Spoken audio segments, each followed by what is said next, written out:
शक एक ऐसी बुरी बीमारी है जिसके चलते बड़े बड़े घर बिखर जाया करते हैं। जो रिश्ते बहुत ही ज़्यादा अटूट होते हैं, जिन पर बहुत ही ज़्यादा आंख मूंद कर भरोसा किया जाता है, अगर शक कहीं से भी पैदा हो जाए तो वो रिश्ते भी टूट जाया करते हैं, वो रिश्ते भी बिखर जाते हैं। दोस्तों, आज की घटना में भी कुछ ऐसा ही होता है। एक पति पत्नी के बीच शक बहुत ही ज़्यादा गहरा जाता है और शक की वजह से पति अपनी पत्नी के ऊपर जानलेवा हमला करता है, और जब उसे हकीकत के बारे में पता चलता है तो बस पछतावे के सिवा वो कुछ नहीं करता और बस पछताता रहता है और रोता रहता है। दोस्तों, अगर आप भी पूरा मामला सुनेंगे तो एक बार के लिए आप भी सोचने के लिए मजबूर हो सकते हैं कि आखिरकार पति ने अपनी पत्नी के ऊपर शक क्यों किया। आइए दोस्तों, जानते हैं पूरा मामला क्या था। नमस्कार, जय हिंद। आप देख रहे हैं APH न्यूज़ राहुल रावत के साथ। तो दोस्तों, आज की जो हकीकत की घटना आपको बताने जा रहा हूं, छत्तीसगढ़ के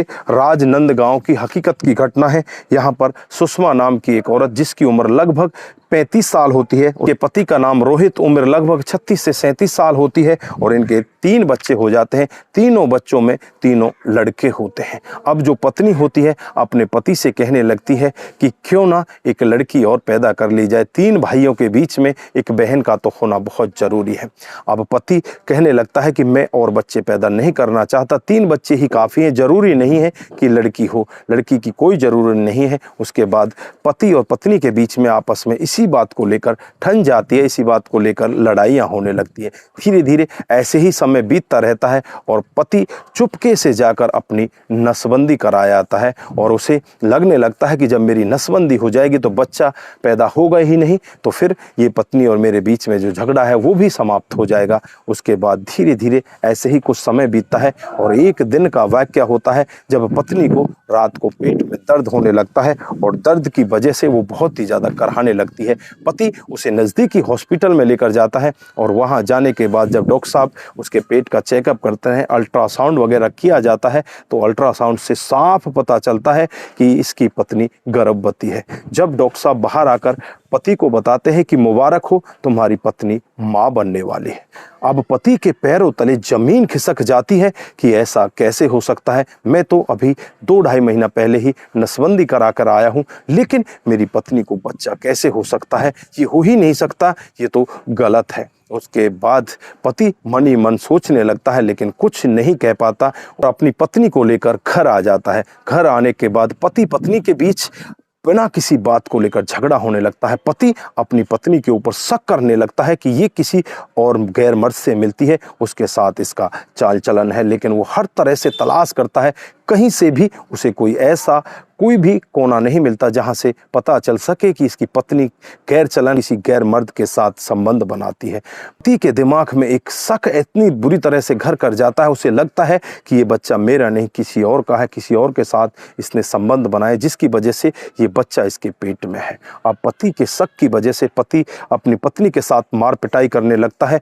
कई बार जब पत्नी कुछ भी नहीं कहती, उसके बावजूद भी पत्नी को पीट लिया करता है, लेकिन पत्नी यहाँ पर चुपचाप सहन करती रहती है, क्योंकि पत्नी बहुत ही अच्छी होती है, वो अपने परिवार के साथ रहना चाहती है, परिवार के साथ ही खुश होती है। उसके बाद एक दिन का वाक्य होता है, 20 अक्टूबर 2022 रात को करीब 10:30 बजे का वक्त होता है, जब पति का दिमाग बदलने लगता है और पति अपने दिमाग में ये बात ठान लेता है कि मैं इसे रास्ते से ही हटा दूं। फिर एक भारी भरकम पत्थर उठाता है और अपनी पत्नी के सर में दे मारता है। सर में पत्थर लगने के बाद पत्नी वहीं पर चीखने लगती है, चिल्लाने लगती है, बेहाल हो जाती है। जो बच्चे होते हैं पड़ोसियों के पास भाग कर जाते हैं, पड़ोसी आनन फानन में ही वहां पर पहुंच जाते हैं, और तुरंत ही उस महिला को उठाया जाता है और आनन फानन में नज़दीकी हॉस्पिटल में ले जाया जाता है। जब हॉस्पिटल में महिला का उपचार चल रहा होता है, साथ ही पुलिस को डॉक्टर फ़ोन कर देते हैं, क्योंकि ये मामला ही कुछ ऐसा होता है। पुलिस वाले भी वहाँ पर पहुँच जाते हैं, पति भी वहीं पर होता है।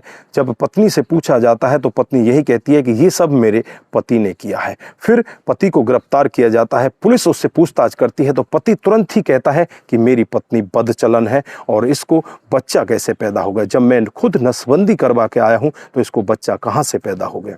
उसके बाद जो डॉक्टर वहां पर खड़े होते हैं, वो डॉक्टर भी कहते हैं कि नसबंदी के 3 महीने बाद भी बच्चा हो सकता है, जरूरी नहीं है कि नसबंदी आपकी ठीक तरह से हो सके। उसके बाद उसका चेकअप किया जाता है तो खुलासा होता है कि इसकी नसबंदी ठीक तरह से हुई नहीं है और ये बच्चा भी इसी का है। उसके बाद उस पति की हालत बहुत ही दयनीय हो जाती है। वो घुटनों के बल गिर जाता है, अपनी पत्नी के चरणों में गिर जाता है और उससे माफ़ी मांगने लगता है। उससे कहता है कि मैंने देवी जैसी अपनी पत्नी के ऊपर शक किया और शक की वजह से मैंने इसका ये बुरा हाल कर दिया, मुझे माफ़ कर दीजिए। पूरे समाज के सामने अपनी पत्नी से माफ़ी मांगता है, पूरे समाज से माफ़ी मांगता है और उसके मन में एक बहुत बड़ी गिलानी हो जाती है।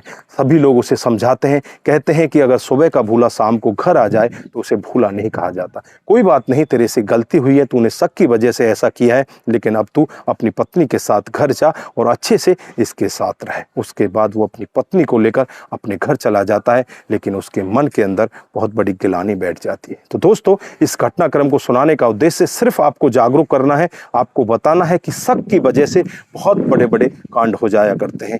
यहाँ पर पति ने शक की वजह से इतने बड़े काम यहाँ पर पति ने अपने यहाँ पर पति ने शक की वजह से इतने बड़े काम को अंजाम दे दी यहाँ पर पति ने शक की वजह से इतने बड़े कांड को अंजाम दे दिया। वो तो भला हो उन पड़ोसियों का जिन्होंने आकर उसकी पत्नी को बचा दिया, नहीं तो वो अपनी पत्नी को ही रास्ते से हटा देता और आज खुद सदा सदा के लिए जेल के अंदर चला जाता। उसके तीनों बच्चे रोड पर आ जाते, वो एक नहीं दो दो खून करता, क्योंकि एक उसकी पत्नी के पेट में बच्चा भी था और एक खुद पत्नी, यानी कि दो दो खूनों का जुर्म उसके ऊपर लग जाता। तो दोस्तों, इस घटनाक्रम के बारे में आप क्या सोचते हैं, आपकी क्या राय है? आपकी जो भी राय है एक बार कमेंट बॉक्स में जरूर दीजिएगा। दोस्तों, बिना सोचे समझे किसी के ऊपर भी इस तरह से शक नहीं करना चाहिए। अगर आप शक करते हो तो उसका नतीजा आपके विपरीत ही आएगा और आपके साथ में बुरा भी हो सकता है। दोस्तों, आप जहां भी रहें सतर्क रहें, सावधान रहें और इस तरह के क्राइम को, इस तरह के शक को अपने आप से दूर रखें और अपने परिवार के साथ हंसी खुशी रहें। दोस्तों, नमस्कार, जय हिंद।